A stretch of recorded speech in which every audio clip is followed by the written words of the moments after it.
Karen, do you get a lot of clues? Washington took advantage of their quarterback. He moved around a lot, did a lot of things against Michigan State. Do you read that a lot, or is it about the Gopher offense as the Gopher offense? I think it's always about what we do and applying the things that we can do well against different opponents.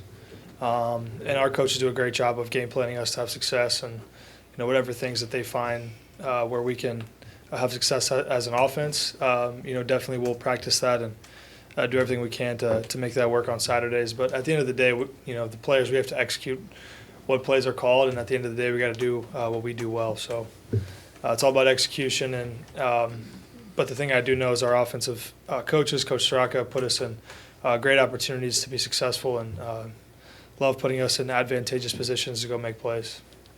How do you go about playing without Crab?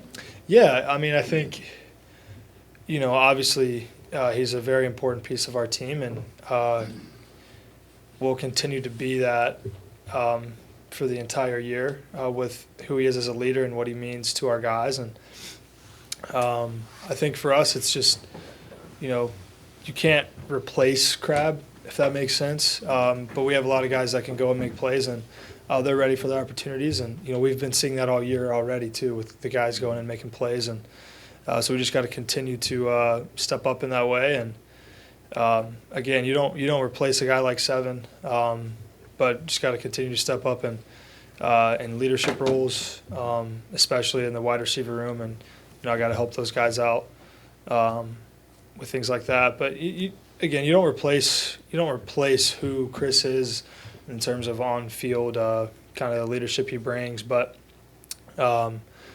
he will continue to bring that throughout the season. I know that for sure. And, he's going to continue to work on getting healthy. And I know he's probably going to be grinding in the training room for hours and hours and hours every day. So, his leadership is going to be incredibly important for us. And, we're there for him, and just like he's there for us. You've been able to spread the ball around quite a bit this season. Is that going to help the transition now without Chris? Yeah, I think it definitely does. It's always about executing the play that's called, no matter who's out there, right? And knowing the guys that are running the routes, what their strengths are, and just throwing the ball to the open guy, really. And we got a lot of guys that can get open, and if they get open, I throw them the ball. And it's really that simple, and it's going to continue to be that way. Tanner, what was it like to get Clay his first career touchdown? Yeah, that was He awesome. in here a few minutes ago talking about what the moment would have meant to him. Yeah, it was awesome, man. Talk about a guy with a lot of grit. That's Clay Geary. And he's a great leader for us on our team and in that receiver room too.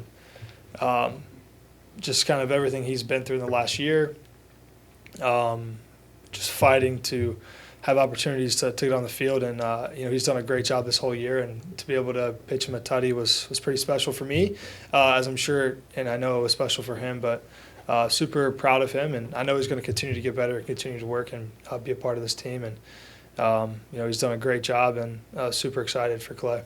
What do you see as his strength as a receiver?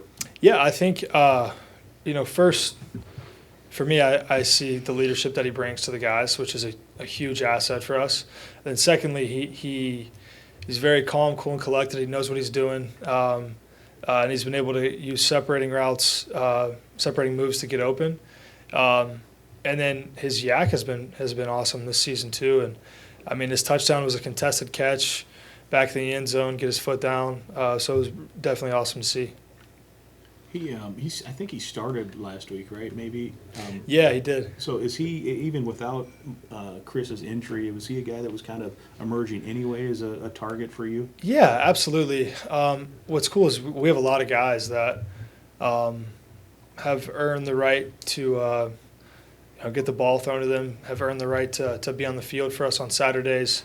And Clay's one of those guys. So, we got a lot of dudes that, we know that we can put out there on the field on Saturdays where they can go and be successful. And Clay Geary has definitely earned that through the training camp and throughout the season as he's continued to get better and better and better.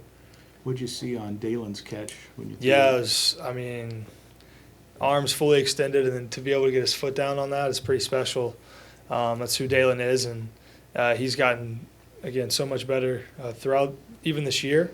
And obviously through training camp and things like that. And that was a big-time catch by him to be able to fully extend, get his foot down, and get 7 points going into halftime. So big time play by Dalen for sure. Tanner, PJ talked on his radio show today about just creating a sense of chaos at practice, knowing you're going on your first road trip. And just kind of what it was like today. Just what was that like, and how does that help you prepare for your first road game? Yeah, it definitely gets you prepared. It is very loud, and you have to be super locked into the details of what period it is, what's going on. You have to over communicate like crazy. The play clock's running down quickly. It's that organized chaos that coach brings makes the games a lot easier. And it's a great job of preparing us to go into a tough environment at Michigan State, which, we always prepare for that. And we know it's always about us, and our culture travels with us. But that's what's exciting about playing in this conference, is playing in places like that, playing against fantastic football teams and environments where people really care about football. And so I think it's, awesome experience that we get throughout practice, and Coach does a great job of preparing us for that. Tanner, what goes into the process of building trust between a quarterback and a receiver, and how do you kind of know when you have that, or when it's all the way there? Yeah, man, I think it's something that's earned on both sides. Both sides are going to make mistakes.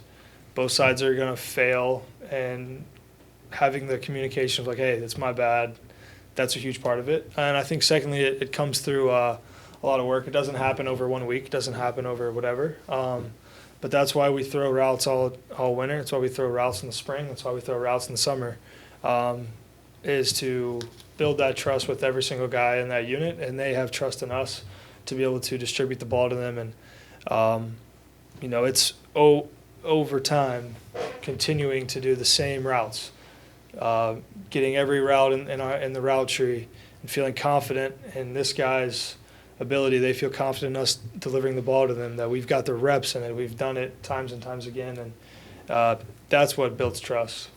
Tanner, you pop on film of Michigan State's defense. What stands out to you? Yeah, I think, man, they first and foremost got a lot of really good football players, dudes that can fly around and make plays. They got a great defensive line, great secondary, linebackers that play really, really hard, and they set the tone. And so we have a challenge against a very good opponent, very good defense, and we're excited. That's what playing in the Big Ten's all about, man. You're playing against really good teams. That's what makes it fun, and we're excited to be able to again play a fantastic opponent this Saturday. This is your 6th year, and this will be the first time you played at Michigan State. Yeah. Only second time you played that team. What's that? Does it seem a little strange? I mean, I guess when you factor how long, I've been in college, I guess. But it's cool, man. I love the experiences of getting to, play Michigan State and to be able to play in their environment. And so it's something that I definitely am thankful for, and, grateful that year 6 brought me that. So. Anything else for Tanner? All right. Awesome. Thank you, guys. Thanks a lot, Tanner. Thank you.